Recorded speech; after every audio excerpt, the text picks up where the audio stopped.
ক্যাডবেরির ওই অ্যাডভার্টাইজমেন্টের কথা মনে আছে, যেখানে একটা ক্রিকেটের ভরা স্টেডিয়ামে প্রেমিক যখন রান করছিল তার প্রেমিকা নাচতে নাচতে স্টেডিয়ামে চলে এসেছিল? অথবা ভোডাফোনের সেই অ্যাডটা, যখন একটা ছোট্ট বাচ্চা যেখানেই যাচ্ছে তার ছোট্ট পাক কুকুরটা তাকে ফলো করে করে যাচ্ছিল।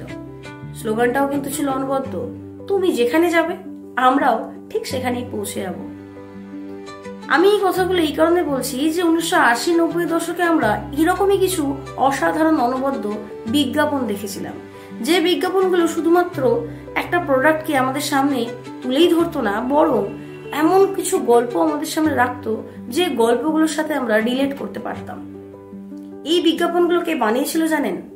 মিস্টার পীযূষ পান্ডে। পীযূষ, যাকে আমরা বিজ্ঞাপন জগতের অ্যাডম্যান হিসেবে জানি, একজন এমন বিজ্ঞাপন নির্মাতা ছিলেন যার তথাকথিত কোনো বিজ্ঞাপন নির্মাণের অভিজ্ঞতাই ছিল না। তবুও পীযূষ এমন কিছু বিজ্ঞাপন বানাতে পেরেছিলেন যে বিজ্ঞাপনগুলো আজও আমরা মনে করলে কখনো হাসি বা কখনো কাঁদি। 1980-র দশকে যখন ভারতের বিজ্ঞাপন নির্মাণ সংস্থারা মোটামুটি সবাই ওয়েস্টার্ন কালচারকে ফলো করছিল, সেই সময় পীযূষ পান্ডে প্রথম মনে করলেন যে না, ভারতে যদি কোনো পণ্যকে সত্যি মানুষের কাছে নিয়ে যেতে হয়, তার ঘর অবধি পৌঁছাতে হয় বা তার মনের ভিতর জায়গা করতে হয়, আমাদেরকে ভারতীয় কালচারকে বুঝতে হবে, ভারতের মানুষের জীবনযাপনকে বুঝতে হবে। এই জন্যেই তিনি একদম দেশি রুটে বিজ্ঞাপন বানাতে শুরু করলেন। আর তারপর একটার পর একটা বিজ্ঞাপন বিখ্যাত হতে শুরু করলো। সেটা ফেভিকলের অ্যাডভার্টাইজমেন্টই হোক, অথবা এশিয়ান পেন্টস, অথবা মোপেডের অ্যাড। মনে করুন তো, একটা অ্যাডভার্টাইজমেন্ট যেখানে আপনি একটা আঠার প্রচার করছেন, সেই অ্যাডভার্টাইজমেন্টে আপনি কি দেখাচ্ছেন? একটা রুক্ষ শহরে একটা গাড়ির উপরে অসংখ্য মানুষ একসাথে চিপকে বসে আছে। সবাই যাচ্ছে, গাড়িও যাচ্ছে, কেউ কিন্তু পড়ে যাচ্ছে না। হয়তো আপনার উপরে উপরে দেখে হাসি পাবে যে আচ্ছা, এটা তো ফেভিকলের অ্যাড, ফেভিকল কা জোর মজবুত হোগাই হোগা। এবার ভাবুন, ফেভিকলের এই জোরের মধ্যে দিয়ে, এই একসাথে চিপকে থাকার মধ্যে দিয়ে পীযূষ কিন্তু ছুঁয়ে গেছিলেন আমাদের ভারতবর্ষের ভারতীয়দের জীবন দর্শন। আমাদের যেখানে এত পপুলেশন, এত মানুষ, এত অসুবিধার মধ্যেও আমরা আছি, সেখানে কিন্তু আমরা একসাথে আছি, সবাই একে অপরের সাথে ওই চিপকে থাকার মতন।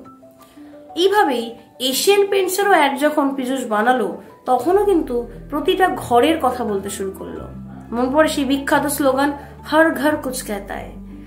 হর ঘর কুছ कहता है মধ্যে দিয়ে পীযূষ কিন্তু শুধু এশিয়ান পেন্টসের কালারের কথা বলল না, বরং বলল যে প্রতিটা বাড়ির, ঠিক যেরকম আমাদের নিজস্ব প্রত্যেকটা মানুষের আলাদা আলাদা গল্প থাকে, সেরামই প্রতিটা ঘর, প্রতিটা বাড়ির, সেই বাড়ির ভিতরে থাকা মানুষগুলোর মিলিত একটা গল্প থাকে, যেটা আর 5 জনের থেকে আলাদা।